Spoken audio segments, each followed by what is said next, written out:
Bon, j'ai compris ce que vous avez dit sur le chômage des jeunes. Ok. Mais il y a un autre problème encore récurrent dans notre société aujourd'hui. À l'époque, quand on était encore jeune, il y avait des organisations de jeunes, scoutisme, le Croix-Rouge, etc., qui encadraient les jeunes, surtout pendant les vacances. Oui, Alors, maintenant, les jeunes sont abandonnés à eux-mêmes. oui. Qu'est-ce que l'AIBU peut faire pour les jeunes, pour l'occupation des jeunes, pour l'encadrement des jeunes? Oui. Monsieur Paulin, en tout cas, vous avez fait des bonnes observations. Vous savez, je ne vais pas donner cette histoire aujourd'hui. Parfois, à la prochaine séance, je parlerai de ça. Qu'est-ce qui était un peu une leçon? Vous savez, lorsque vous arrivez dans une fête, vous avez bien maîtrisé la danse. Mais votre danse doit être conforme à la musique qui est là. Tout à fait. Donc, la danse, la chanson. Dès que la chanson change, d'office, votre danse doit changer. La danse doit Alors, changer. aujourd'hui, nous avons un système éducatif. Beaucoup de systèmes éducatifs dans le monde entier ont été créés depuis longtemps. Mais aujourd'hui, le monde a beaucoup évolué, beaucoup de choses ont changé. Malheureusement, les mêmes pratiques sont maintenues jusqu'à aujourd'hui. Parfois, les bonnes pratiques ne sont plus, mais d'autres sont restées. Les problèmes de la jeunesse, beaucoup de jeunes sont presque abandonnés. Pourquoi je dis ça? Il y a beaucoup de notions que les jeunes devraient apprendre à l'église, à l'école, dans la famille, mais qui ne se donnent plus. C'est le cas de l'éducation sexuelle ou l'éducation sexuelle certainement. Vous savez, les jeunes sont presque abandonnés. C'est pourquoi parfois eux-mêmes apprennent les notions, les fonctionnements de leur sexe à partir de leurs amis. Vous arrivez à l'église, on vous dit que non, c'est un tabou. D'ailleurs, c'est les diables qui écoutent tout ce qu'on peut dire. Certaines églises, d'autres mauvaises églises, je peux dire ça. Alors, d'autres aussi, vous arrivez à l'école, parfois certains profs n'entrent pas en profondeur. Vous arrivez parfois de la famille aussi, les parents trouvent ça comme un tabou. Ils ne sont pas capables d'expliquer une notion sexuelle à leur enfant. Soit ils sont incapables, soit ils ont honte. Oui, évidemment. Alors, qu'est-ce qu'on peut faire? Il faut aussi abandonner les enfants? Non, monsieur Paulin, nous sommes éducateurs. Alors, qu'est-ce qu'il faut faire? Nous avons tout un programme sur l'éducation sexuelle. On forme les enfants. C'est parce qu'ils ne connaissent pas comment fonctionne leur sexe qu'ils parviennent à faire de n'importe quoi. Qui leur a appris? Ce sont les amis, l'entourage qui ont aussi ramassé à côté.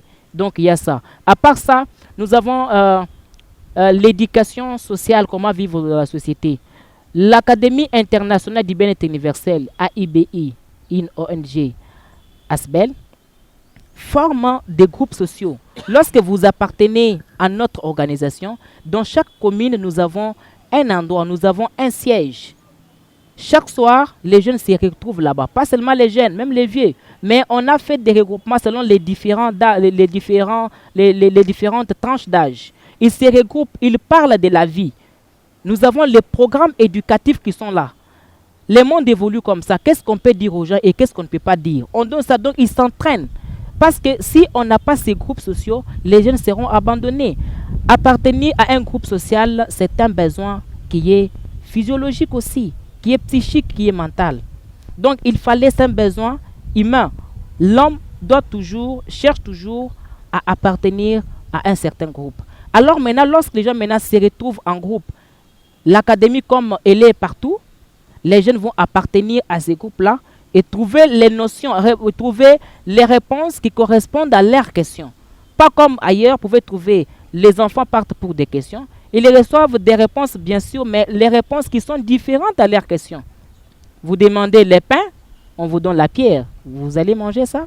Un problème. Alors, qu'est-ce qui va se passer? Les jeunes vont appartenir à ces groupes sociaux, là où nous donnons des formations régulièrement.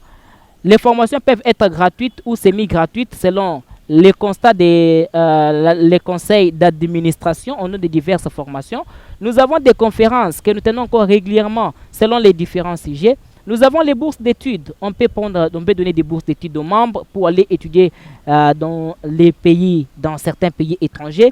Nous avons les débats divers. C'est en faisant des débats comme ça, il y a les chocs d'idées que les gens parviennent aussi à apprendre. Ce sont des débats divers.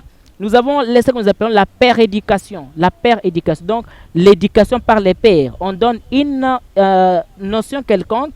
Les pairs, donc les gens, on peut avoir les mêmes âges, on se donne l'éducation. Moi, j'ai 12 ans. je donne une éducation à mon collègue qui a 12 ans. Moi, je suis enseignant, je donne une leçon à mon collègue qui est enseignant. J'ai 80 ans, je donne aussi l'éducation à mon collègue qui a 80 ans. Donc, c'est ça qu'on appelle la paire éducation. La paire éducation. Nous donnons ça dans des écoles.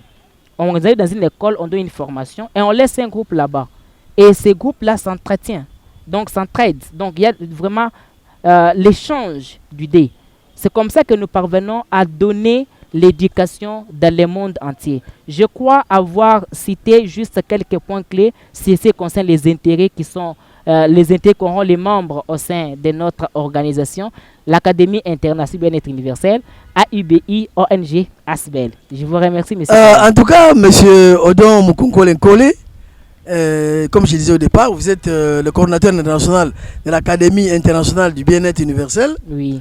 Je vous avais répondu à ma préoccupation. Merci à beaucoup. mes préoccupations. Merci Parce beaucoup. qu'il fallait que nos auditeurs suivent et sachent à quoi s'en tenir lorsqu'ils viennent dans l'Académie internationale du bien-être universel. Ok. Je vous remercie.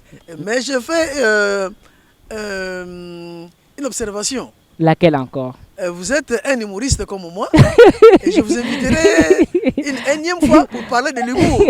Savez-vous que le rire c'est un médicament? Certainement, Okay. Certainement. La rigothérapie existe. Tout à fait. Oui. Donc, on va se revoir dans ce cadre. Mais je veux aussi ajouter quelque chose. Allez-y. Tout ce que nous avons donné, ne prend même pas les 10% de ce que nous faisons. Il y a beaucoup de choses que nous avons données, mais ça c'est juste les points clés que nous avons sélectionnés. Nous appelons, nous invitons les différents membres ou les différentes personnes à adhérer massivement à notre organisation. Ils ne seront pas déçus. Merci beaucoup. Merci beaucoup, monsieur Odon Mukunkole. Merci à vous, nos auditeurs, et à la prochaine.